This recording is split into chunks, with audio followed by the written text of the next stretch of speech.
Hi friends, welcome to my channel. बहुत बहुत स्वागत है आप सभी का। तो फ्रेंड्स, आज हम 50 चेस्ट साइज के लिए कटोरी ब्लाउज की कटिंग कर रहे हैं। तो यहाँ पर मैंने पेपर लिया है, डबल पेपर है, तो दोनों साइड जो है हम एक ही साथ में कट करेंगे। और कटोरी की साइड तो ऑब्वियसली बढ़ानी पड़ती है अलग से पेपर के ऊपर, तो उसको हम अलग से बढ़ा कर लेंगे। अब 50 साइज के लिए आपके ब्लाउज की जितनी भी हाइट है उसमें आपको 1 इंच एक्स्ट्रा मिलाकर लेना है। तो सबसे पहले पेपर डबल है, देखो दोनों भी पार्ट एक ही साथ निकलने वाले हैं, बैक और फ्रंट पार्ट। तो यहाँ पर हमको ब्लाउज की हाइट नापनी है। आपके ब्लाउज की जितनी भी हाइट है आपको उस हिसाब से यहाँ पर हाइट लेनी है और उसमें आपको 1 इंच एक्स्ट्रा मिलाना है। सपोज अगर 13 इंच है तो 14 लेनी है, 14 है तो 15, 15 है तो 16, इस तरह से। तो यहाँ पर मैं हाइट को जो है वो 16 इंच के लिए रख रही हूँ, क्योंकि मेरी हाइट जो है वो मुझे 15 इंच रखनी है। तो यहाँ पर मैंने 16 इंच रखी है। अब आपको यहाँ पर जो शोल्डर पट्टी की गले की चौड़ाई है इसको हम रखेंगे यहाँ पर 2.5 इंच और 2 इंच एक्स्ट्रा, मतलब 3.25 इंच, ठीक है। और शोल्डर पट्टी की जो चौड़ाई है इसको रखेंगे 3 इंच के लिए, 3 या 3.25 इंच तक आप रख सकते हैं।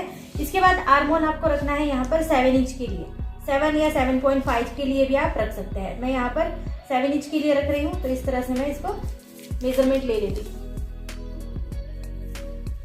स्केल से आपको इस तरह से जोड़ लेना है जो भी आपने आर्म होल बनाया है। अब यहाँ पर आपको 50 साइज के लिए मार्किंग करनी है। तो 50 का पहले 4th भाग आप ले लेंगे। यहाँ पर टेप को इस तरह से रखेंगे। 50 का 4th भाग लेंगे 12.5 इंच, इस तरह से 12.5 इंच के ऊपर एक मार्क करेंगे। देन इसके अंदर हमको 1.5 इंच एक्स्ट्रा मिलाना है मार्जिन के लिए। तो यहाँ पर मैं मिला रही हूँ 1.5 इंच एक्स्ट्रा, तो ये 14 इंच यहाँ पर हो गया। 14 इंच के ऊपर इस तरह से मैंने मार्क कर दिया है। अब हमको नीचे की साइड में कमर का चौथा भाग प्लस 1.5 इंच के लिए मार्क करना है। अगर आपको समझ में ना आए तो जैसे ऊपर आपने 14 इंच के लिए मार्क किया है वैसे आप नीचे 13 इंच के ऊपर मार्क करेंगे। 1 इंच आपको कम लेना है। अब यहाँ पर इस तरह से हम सीधी लाइन को जोड़ देंगे, यहाँ से लेके यहाँ तक। और अब इस वाली साइड को हम एक साथ जोड़ देंगे। देखो यहाँ से जहाँ से हमने तिरछा इसको नापा है वहां से, ठीक है। तो यहाँ पर भी हमने 1.5 इंच एक्स्ट्रा मार्जिन लिया है। मार्जिन की जो साइड है वो 1.5 इंच की है, आपको याद रखना है। ये जो मैं यहाँ पर लाइन दे रही हूँ ये आपकी परफेक्ट साइज होगी, और ये जो मार्जिन हमने रखा है ये एक्स्ट्रा मार्जिन है। अब यहाँ पर आपको दोनों भी आर्म होल एक ही साथ निकालने पड़ेंगे। तो सबसे पहले आर्म होल का निशान लगाएंगे। तो देखो इस तरह से थोड़ा सा तिरछा कर देंगे पेपर्स को, और यहाँ पर मैं 1.5 इंच अंदर ले रही हूँ बैक साइड का आर्म होल, और 1 इंच या 1.25 इंच अंदर लूंगी मैं फ्रंट साइड का आर्म होल, ठीक है। दोनों में हम आधे इंच का मार्क जो डिस्टेंस है उसको रखेंगे। पेपर को इस तरह से घुमा लेंगे और यहाँ पर आपको इस तरह से आर्म होल का निशान लगाना है। ये हमारी फ्रंट साइड का आर्म होल होगा इस तरह से, ठीक है। 2 निशान हमने यहाँ पर लगा दिए, फ्रंट और बैक दोनों के लिए। अब हमको यहाँ पर साइड पट्टी लगानी है। अगर आप उसको साइड पट्टी बोलते होंगे तो साइड पट्टी, क्रॉस पट्टी, आप जो भी बोलते होंगे, तो उसकी मेजरमेंट हम यहाँ से लेंगे, ठीक है। तो एक साइड से मैं इसको ले रही हूँ 3 इंच के लिए, दूसरी साइड से ले रही हूँ 3.5 इंच के लिए, ठीक है। 4 इंच का भी आप रख सकते हैं। यहाँ पर मैंने 3.5 इंच के ऊपर मार्क कर दिया, और 3 इंच के ऊपर भी एक मार्क कर देंगे। अब जो भी मार्क हमने सेम किया है 3 इंच के ऊपर, इसको इस तरह से स्केल को रख के जोड़ देंगे। अब इसी लाइन के ऊपर टेप को फिर से आपको इस तरह से रखना है, और यहाँ पर आपको 3.5 या 3.25 इंच, 3.5 इंच और ऊपर 2 लाइन्स एक्स्ट्रा इतना मार्क करना है। और इसके बाद यहाँ से आप इस तरह से तिरछा गोलाई देते हुए चलोगे। ये हमारा बेल्ट का निशान है यहाँ पर। तो ये हमारे यहाँ पर बेल्ट का निशान भी बन गया है। अब आपको आगे के गले की मार्किंग लगानी है। तो आगे का गला आपका जितना भी होगा, आपका जो भी परफेक्ट वाला ब्लाउज होगा उतना, जितना भी गला आपका होगा उतना ही आपको यहाँ पर लेना है। सपोज 7 इंच का गला है तो इस तरह से 7 इंच का मार्क करेंगे। यहाँ पर भी 3.25 इंच के ऊपर या 3 इंच के ऊपर निशान लगाएंगे और इसको यहाँ से जोड़ देंगे। आपका गला जितना है उतना ही रखना है, इसमें कुछ बढ़ाना घटाना नहीं है, क्योंकि बढ़ाने से गला बहुत ज्यादा बड़ा हो जाएगा। अब यहाँ पर हमको 1 इंच का निशान लगाना है और गोलाई देनी है, ठीक है। आपको जो भी आकार पसंद होगा आप उस आकार में इसको बना सकते हैं। गोलाई या फिर आपको पान गला बनाना पसंद है, जो भी पसंद है आप उस हिसाब से बना सकते हैं। अब इतना होने के बाद आपको सबसे इंपॉर्टेंट पार्ट है कटोरी वाला। तो कटोरी वाला पार्ट भी सेम इसी लाइन के ऊपर टेप को आपको इस तरह से रखना है। यहाँ हम 50 साइज के लिए कटोरी बना रहे हैं, तो मैं यहाँ पर कटोरी ले रही हूँ 6.5 इंच, मतलब 6.5 इंच की कटोरी। 6.5 इंच के ऊपर मार्क किया। अब आपको ये जो आर्म होल है यहाँ से भी नीचे मार्क करना है 1.25 इंच के लिए, ठीक है। 1.5 इंच से लेके 1.25 इंच तक आप मार्क कर सकते हैं। यहाँ से भी हाफ इंच के लिए मार्क करेंगे। अब ये तीनों डॉट हमको जोड़ने हैं। जोड़ते वक्त आपको याद रखना है हाथ को बार बार उठाना नहीं है, ऐसा करने से गोलाई बराबर से नहीं आती है। तो आपको देखो इस तरह से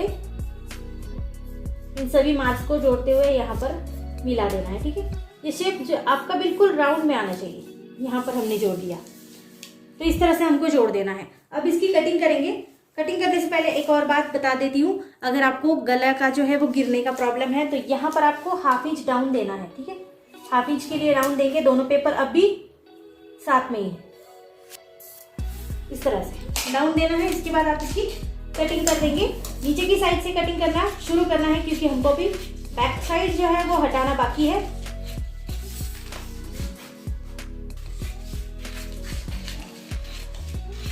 मार्जिन को कभी भी छोड़ना नहीं है, मार्जिन पकड़कर ही कटिंग करनी है, नहीं तो मार्जिन जो है वो पीछे छूट जाता है। फिर आपको कभी ब्लाउज अगर आपका तबीयत पतली मोटी होती रहती है तो फिर ऐसे में मार्जिन बिल्कुल भी ब्लाउज में नहीं रहता है, तो ऐसा नहीं करना है। अब देखो यहाँ पर मैं बैक साइड का जो आर्म होल है इसको कट कर रही हूँ। बैक साइड का आर्म होल मैंने कट कर दिया और बैक साइड को हम टोटली अलग निकाल लेंगे। अब इसमें कुछ भी नहीं करना है, बैक साइड में फ्रंट साइड की कटिंग अलग से करेंगे। देखो ये बैक साइड है हमारी, तो बैक साइड को अलग निकाल लेती हूँ। अब फ्रंट साइड की कटिंग करेंगे। फ्रंट साइड कटिंग के लिए आपको सबसे पहले बेल्ट पार्ट को अलग हटाना है।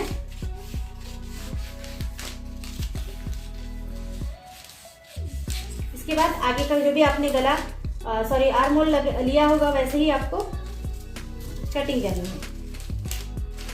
पेपर बहुत ज़्यादा हल्का है तो मैं आराम से कटिंग कर रही हूँ। आपका थोड़ा सा पेपर मोटा होगा तो आप फटाफट से कटिंग कर लेंगे। यहाँ पर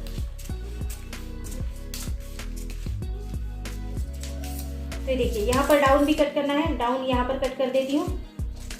दूसरी साइड का डाउन भी आप अपने हाथ से कट कर लीजिए, जैसे भी डाउन है। हाफ इंच का डाउन है, आपको याद रखना है। बैक साइड में भी कट करना है, या तो आप पहले ही दोनों साइड्स को कट कर सकते हैं।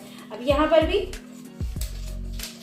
आगे का गला कट कर देते हैं। जो भी आपने शेप दिया होगा उसी शेप में आपको कट करना है। अब लास्ट में जो भी कटोरी का पार्ट है इसको कट करेंगे। ये भी आपको बिल्कुल धीरे धीरे और अच्छे से कट करना है, क्योंकि यही गोलाई आपकी यहाँ पर फिटिंग देती है, तो इसको अच्छे से कट करना जरूरी है। अब यहाँ पर हमने ये जो पार्ट है ये कट कर लिए है। अब हमको एक अलग पेपर के ऊपर ये सभी पार्ट को कटोरी पार्ट को बढ़ाना है। तो यहाँ पर एक बचा हुआ पेपर ले लेती हूँ मैं।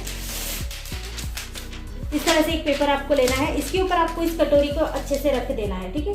सबसे पहले इसका सेंटर ले लीजिए, ये दोनों कोने मिलाना है और इसका सेंटर आपको ले लेना है, ठीक है। तो यहाँ पर इसका सेंटर बनता है। सेंटर के ऊपर एक मार्क कर देती हूँ, क्योंकि हमको सेंटर को भी इसको बढ़ाना है। और एक पिन से इस कटोरी को यहाँ पर लगा देते हैं। आप चाहे तो पिन से लगाइए, आप चाहे तो मार्किंग करके हटा दीजिए कटोरी। अब यहाँ से भी हमको कटोरी को 1.5 इंच के लिए बढ़ाना है। तो 3 पॉइंट से कटोरी हम बढ़ाते हैं। तो ये वाला साइड पॉइंट होता है, ये वाला भी कॉर्नर पॉइंट है और ये वाला हमारा सेंटर पॉइंट है। तो ठीक है, यहाँ से हम कटोरी को बढ़ाएंगे 1.5 इंच के लिए। सेंटर पॉइंट से नीचे बढ़ाएंगे 1.5 इंच के लिए, कॉर्नर पॉइंट से आगे बढ़ाएंगे 1.5 इंच के लिए, इस तरह से, ठीक है। और यहाँ से बनाएंगे हाफ इंच के लिए गोलाई। ये जो है यहाँ से सिलाई मार्जिन होगा, तो यहाँ पर भी आपको हाफ इंच के लिए बढ़ा लेना है। दूसरी साइड से भी आप हाफ इंच के लिए आगे बढ़ा लेंगे, यहाँ से भी आप हाफ इंच के लिए बढ़ाएंगे, ठीक है। अब आप सभी पार्ट को अच्छे से जोड़ना है, सभी साइड्स को जोड़ना है। तो यहाँ पर भी मैं इसको इस वाली साइड से जोड़ देती हूँ। देन यहाँ पर भी हमको इस साइड से जोड़ देना है और यहाँ से भी हम इस साइड से इसको जोड़ेंगे। और ये वाली जो दूसरी वाली ये वाली साइड है ना, ये वाली हाफ इंच ही लिया है, तो इसको गोलाई देंगे, ठीक है। बहुत ज़्यादा बाहर से मत दीजिए, थोड़ा सा अंदर से ही आपको गोलाई देनी है। इस तरह से, ये देखो, इस तरह से आपको जोड़ के इसको रेडी करना है। अब फ्रेंड्स इतना होने के बाद कटोरी साइड को भी हम कट कर लेंगे। इसे भी अच्छे से कट करना है, जैसा भी आपने इसको बढ़ाया है ऐसा ही आपको इसको कट कर लेना है, ठीक है। तो हर साइड से इसको अच्छे से कट करेंगे। और ये जो गोलाई होती है ये हमारी फिटिंग में होती है यहाँ पर अच्छे से, तो इस गोलाई को भी आपको अच्छे से गोलाई में ही कट करना है, इसको नीचे ऊपर कट नहीं करना है। देन यहाँ से ये जो राउंड शेप है ये हमारे गले के साइड में बैठने वाला है, तो इसको भी अच्छे से कट करेंगे। अब ये हमारी साइड हमने कट कर ली है। तो इस तरह से 50 साइज की कटोरी का ब्लाउज हमने यहाँ पर कट किया है। परफेक्ट ब्लाउज, आपको बिल्कुल भी दिक्कत नहीं आने वाली है। अब यहाँ पर ये हमारी बैक साइड थी, हमने फ्रंट साइड की भी सभी पार्ट को अच्छे से कट किया है। तो मैं यहाँ पर सभी पार्ट अच्छे से रख देती हूँ। ये देखिए, ये हमारा फ्रंट साइड का पार्ट है, ये हमारी कटोरी साइड है और ये हमारी पेट साइड है। तो फ्रेंड्स, आपको अगर स्लीव्स की कटिंग चाहिए तो आप मेरे चैनल पर जाकर देख सकते हैं। वहाँ पर मैंने अलग अलग स्लीव्स कटिंग, स्लीव्स पैटर्न डाले हैं। तो आपको जितनी भी साइज़ के लिए, जितनी भी हाइट के लिए स्लीव चाहिए, आप वहाँ पर देख सकते हैं। तो यहाँ पर मैंने आपको बिल्कुल कटिंग बीच वाले पार्ट की अच्छे से बताई है। तो यहाँ मैंने आज करी है 50 चेस्ट टाइप के लिए कटोरी ब्लाउज की कटिंग। ठीक है, तो वीडियो अगर आपको पसंद आती है तो चैनल को लाइक कीजिए, शेयर कीजिए, सब्सक्राइब कीजिए। और अगर आपको और किसी साइज के लिए ब्लाउज की कटिंग चाहिए या फिर और कुछ भी अगर आपकी रिक्वायरमेंट है तो आप मुझे कमेंट कीजिए, वहाँ पर मैं आपको रिप्लाई भी दूंगी और आपकी प्रॉब्लम्स भी सॉल्व कर दूंगी। So thank you friends, video को पूरा देखने के लिए। Thank you so much.